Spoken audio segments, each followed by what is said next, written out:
Gary, I know we talked last time about the Blood Moon expansion, but now this time I want to start going into the big stuff. All the corners that we have.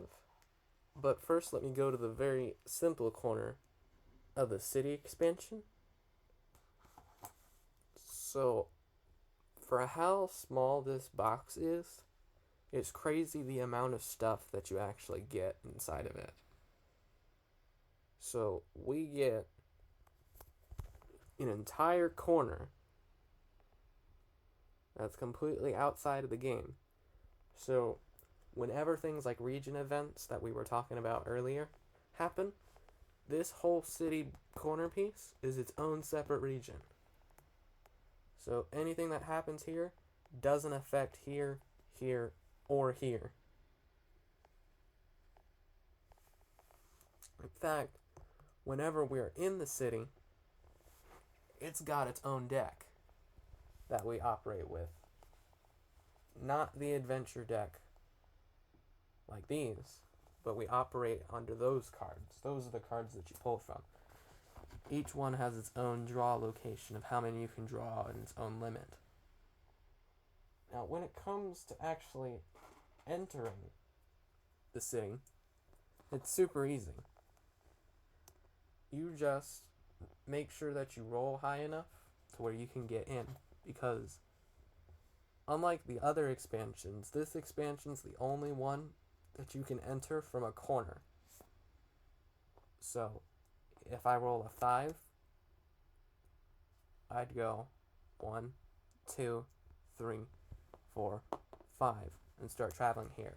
The way that this board is outlined, and it's the only one that's outlined this way, is that there are 2 city streets that loop around.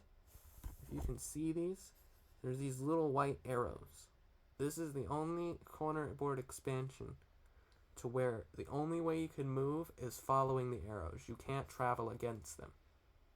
So you can constantly follow this loop throughout the city.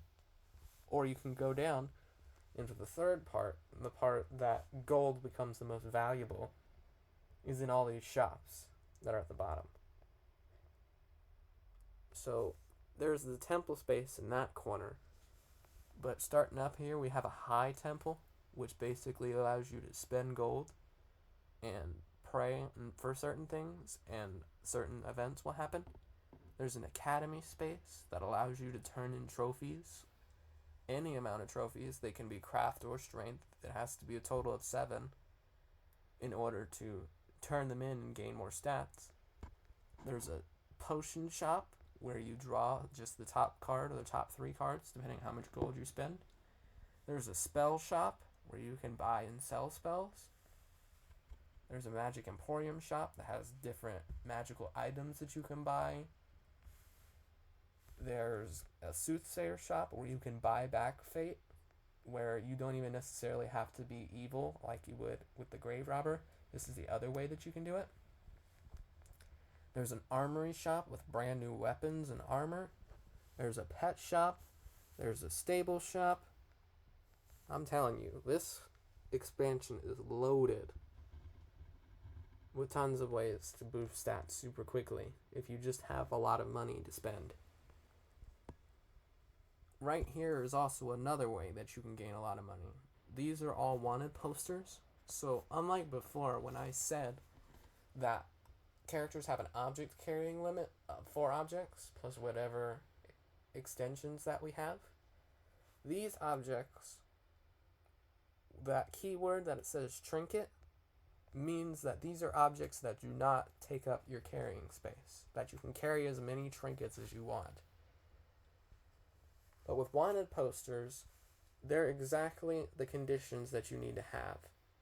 So like with this wanted monster poster, you need to find and either kill a monster in order to claim this bounty poster, or you need to have already had a monster trophy in your area in order to come up to the city square space and claim whatever's here.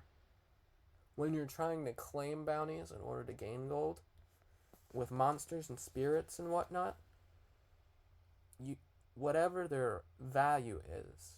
So the ogre from the very beginning that had a strength of 5, if I turned him in order to claim this bounty, that 5 strength of his is 5 gold in value for this bounty. Or like things in the dungeon that have a strength value of 10. If you, the higher the strength enemy that you beat and don't turn into strength points or craft points, you can turn into gold when you cash these wanted posters in.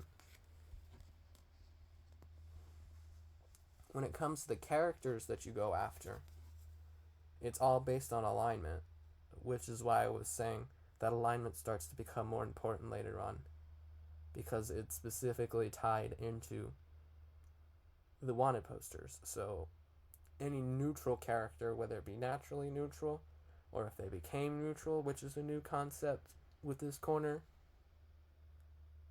any character that you successfully beat and take a life, you get to turn in this poster and roll a die to get that much gold. So you can gain up to 6 gold if you manage to roll right.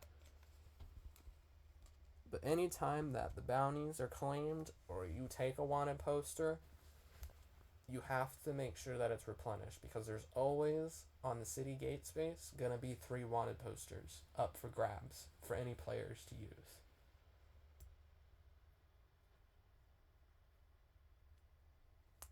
So overall, this expansion, more so than anything else, is a huge way that you can incorporate gold. There's so many followers and events and strangers that require gold, and places that require gold, to where if you have a lot of money, this is the place where you want to be in the game. Because all of the best weapons and magical objects and boosts that you could use, like for example, over here at the stable deck, there's a horse and cart that essentially allows you to carry an extra 8 objects instead of the 4 that the mule would have. Or there's a weapon like the flail in the armory, which basically allows you to roll 2 dice to attack, and if you roll doubles, the enemy can't fight back. It's probably one of the most overpowered weapons in this game. It's insane. But taking advantage of this corner when you have a lot of money is something that you definitely want to keep in mind as you're strategizing. Even further to the point, not only do we get the ability to turn neutral, 5 different shops, decks that we get to purchase things from, and ways to basically supply ourselves with gold or with other resources, and the fact that we get to have 3 different alternate ending winning conditions. There are 6 brand new characters that you can play as that are completely different. It's insane. So we have the cat burglar, which I'm sure you would be a fan of because of your thing with cats. We have the bounty hunter. We have the tinkerer. We have the spy.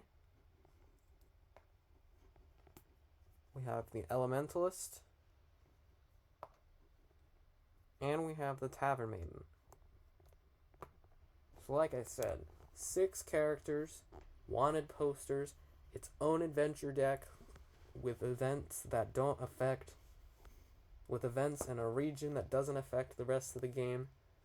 5 new shop decks that you can buy stuff from / replenish. It's insane. One space that I want to show, however, is this corner space here, known as jail. There are events inside the city deck that could possibly have your character thrown in jail. So, back with our warrior guy, if we get thrown in jail, we have the escape conditions down here with how we roll and that sort of thing, and you just read and you interact as you go. So that's what that space is used for. But aside from that, this is probably the most tamest expansion out of the 4 corners. and definitely one of the early upgrades that I recommend going for after you accumulate a lot of gold, because once you start getting some of these powerful items, you're almost unstoppable.